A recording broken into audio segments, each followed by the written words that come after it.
Hi everyone, I hope that your day has been going well so far. I'm Melissa, I'm the Business Development Intern at GG20 Arts and Fitness, and today I'm going to be showing you how to make one of my favorite smoothies. It's going to be a peanut butter, or I'm actually using mixed nuts, but it could either be peanut butter, just a general butter, banana smoothie. So first off, I'm going to show you just some of the ingredients. So you have 1 banana, and then any type of nut butter. If you're allergic to nuts, you can substitute this with sunflower butter, any just kind of like thicker butter base. Then I have Greek yogurt for this. I'm using the honey vanilla, but again, you can use any type of yogurt you like. You don't necessarily have to use Greek.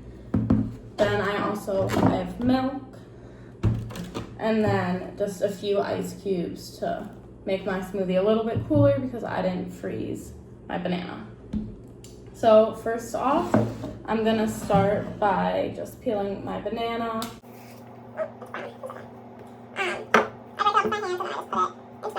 And then first, I have 2 spoons as well, for the yogurt and 1 for the nut as well. So first, I'm gonna take 1 tablespoon of the mixed nut butter, but again, you can use any type of nut or substitute or alternative that you like.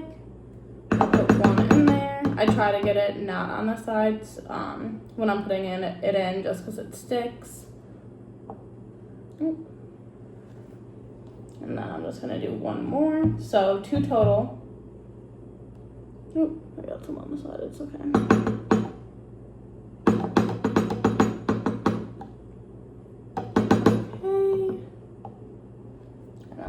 Done. And now that that's done, next we can move on to our yogurt. So again, I'm gonna just be taking 2 tablespoons of this. I really like yogurt, so I take 2 pretty big tablespoons. I also normally mix my yogurt around a little bit before. So since I like it, I just like a very tart smoothie, I use a lot, but you can use more or less to taste. That's one of the best things about this recipe. It's very customizable and you can do a lot with it, but it's a very good base. And you can still get a lot of protein without having to use a ton of other alternatives. Then next, I just add in some milk. This really kind of just determines how thick your smoothie is going to be. I'm not going to add in a ton since my banana isn't frozen. It won't be as thick of a consistency, but if you are using frozen banana, I do recommend putting in more milk. But since mine's not and there's already some yogurt in there, I'm just gonna put in a little splash. And again, there's no specific measurement for this. I would just base it off of how thick you personally like your smoothies, if your banana's frozen or if it's fresh.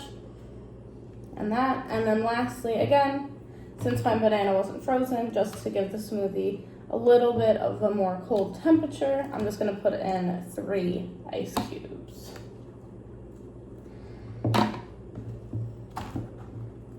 I probably could have put in 2, but it's okay. And then next, I just put the top on my NutriBullet. Again, this part is pretty specific to what your personal smoothie is. Oh, that's nice. But yeah, then I just mix it.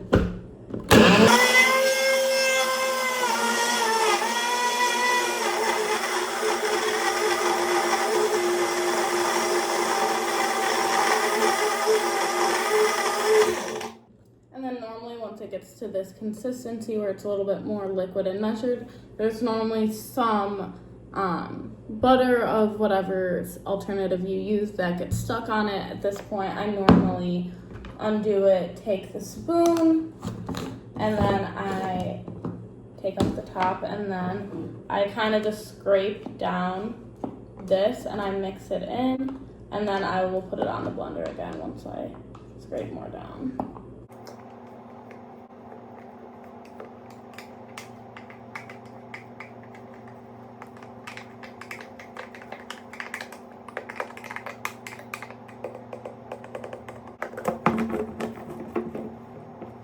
And then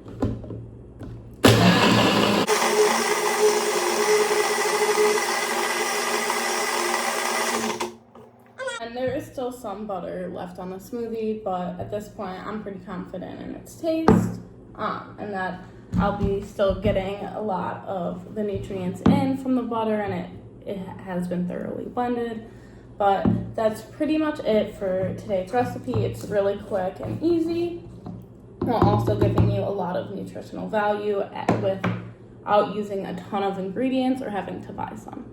But I hope you guys enjoyed this smoothie and have a great rest of your event.